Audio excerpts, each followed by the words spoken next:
Good morning, I'm Ilka Oster. Morning, I'm Jo Drennan. How do we, as children, create coping skills? It's an interesting words to put together, coping and skills. And at the Awakened Parent, we really believe that it is a skill.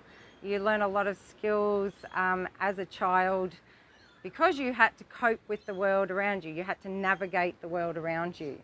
And we also believe that they do usually come out of navigating, obviously through the good times, but also mostly through navigating, maybe scary emotions or some trauma or wounding that happened to you, and also not learning how to process emotion.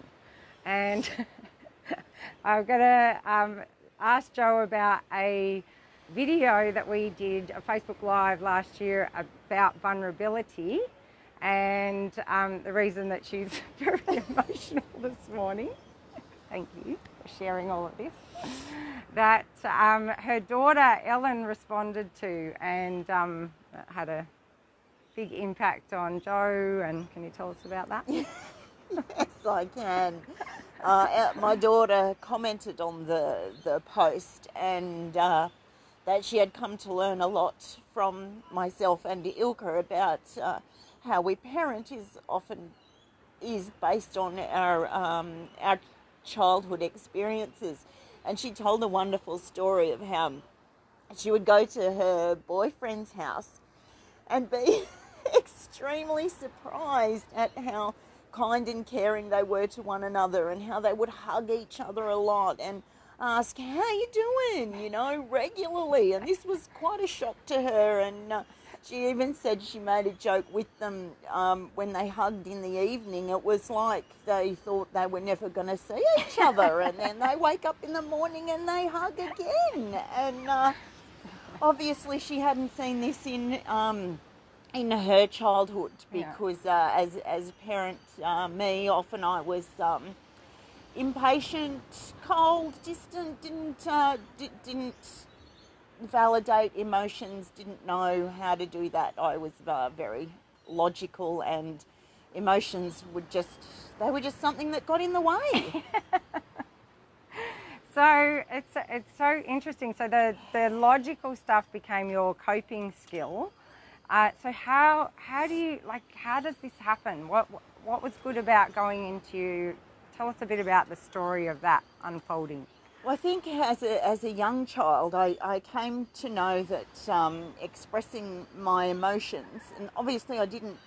This is me looking back now. I really get it. What happened.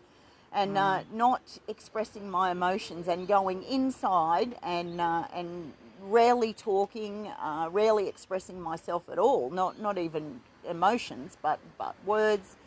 And when I went to school was wonderful for me, because this thinking, this logic mechanism that I had developed and honed was revered at school. I knew how to please the teachers. I knew how to be silent in class, how to get A's. So then it became even more right to me that this was the way to live life, to remain logical and keep emotions at bay.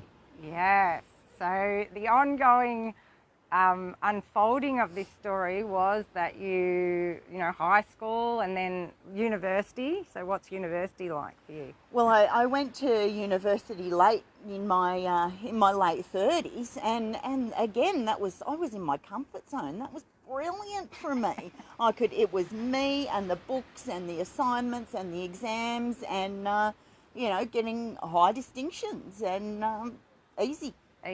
And we talked about this. It was like you knew what to expect. Yep, expectations were set, I knew how to get good marks. I knew what was required, knew how to meet the guidelines. So it's all very certain and safe. Yes. Yeah, which is very good for you. Yes. And so then you get to studying accounting, and that was at uni, and then you go out into an accounting firm. Which was a bit of a shock. because then I had to deal with people.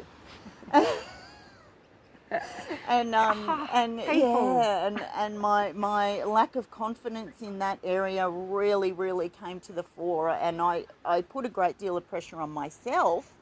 And but the people in the workplace would often tell me, Joe, you're the only one here putting pressure on yourself. Yeah. But you talked about a particular, like going into your supervisor, and he would leave things open-ended. Because I was like, what's the difference between university and the accounting firm? Yeah. And you said, so you didn't know what to expect. Yeah, I wanted to know, like, the task that I was on, what was the expectation of how long it would take me, and but there was nothing was closed off. There was no, oh, well, you just do this and you go on to the next thing. No strict guidelines. So I had to make my own choices. Yeah. So Ellen talked about how much you changed. You've changed now. And so what happened to make that change? Well, I think at some point, if you suppress emotions for long enough, I don't believe it's possible to continue to live out your life that way without it showing up in disease, or for me it was extreme loneliness. And I think many people would tell me how independent I was and how strong I was, and like that was revered as well. But the flip side of extreme independence is extreme loneliness. And in your headedness. And I can't find much compassion in textbooks, Yes, we were looking at a blog post of yours yesterday from, 4 years ago? Yeah. And I'm like, it'd be good to kind of put a little bit of some of your story in here, Joe, and your emotion, and you're like looking up, and you're like, and you did say to me, it looks, it reads more like a textbook kind of, There was some amazing good research in there and some great points. Yeah, written in third person, and not. And this is where this topic came about today, because we looked at that blog post yesterday, and then we had a long conversation about me and my emotions. And I'm crying, and I'm not afraid of it, and that's actually a really, really good thing. It's awesome. Yeah. It's awesome. Yeah. So children will learn coping skills to deal with their environment. What would your advice be to parents, and what do we don't hand out much advice, only based on our own experience, but based on your experience, what would you say? All emotions are valid.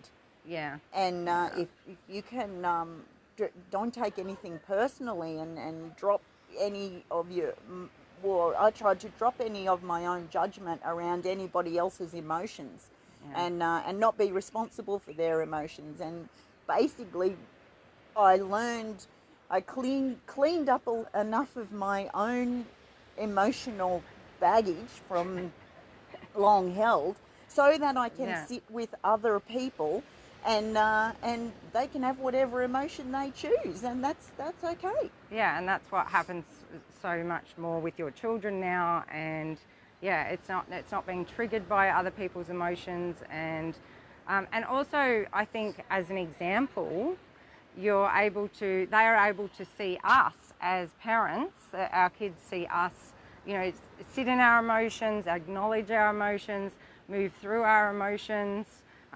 That's what they see you able to do now.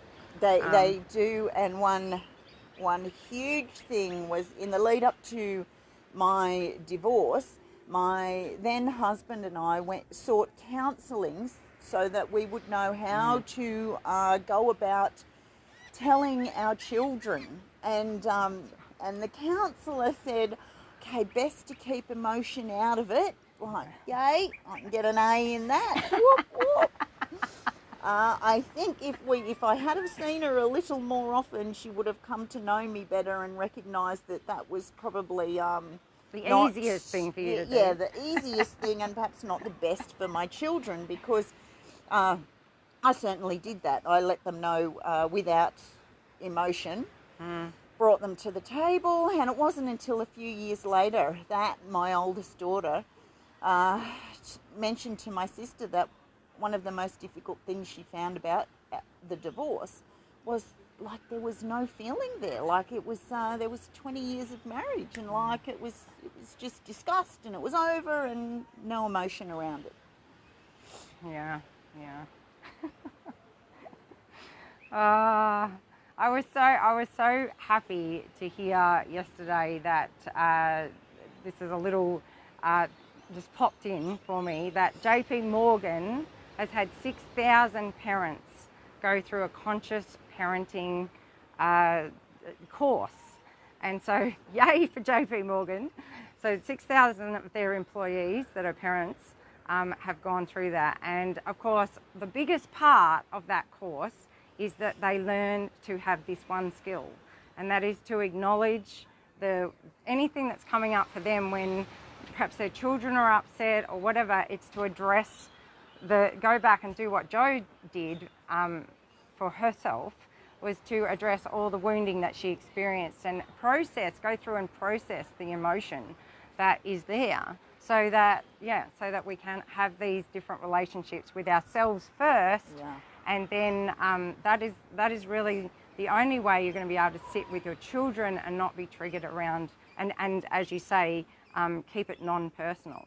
Yeah, So, and that's what parenting really offered me. The emotions that came up through parenting, which were extremely powerful, gave me an opportunity to look at my own and basically reparent my own inner child while I'm parenting my children. yeah, and that's what we do at the Awakened Parents. Yes. And we do have our course starting again on the 30th of September. So if you'd like to join us, then go to our Facebook page, The Awakened Parent, and you can find it in the event section. Yeah. So thanks so much for joining us. And Thank you. Thank you. This was a tough one. And we will be putting a link to that blog post below when I get around to writing it with a little more emotion than third person textbook style that I used to do. Yes. So thanks for being with us, and we'll see you again next Wednesday from the gorgeous Mooloolaba Beach.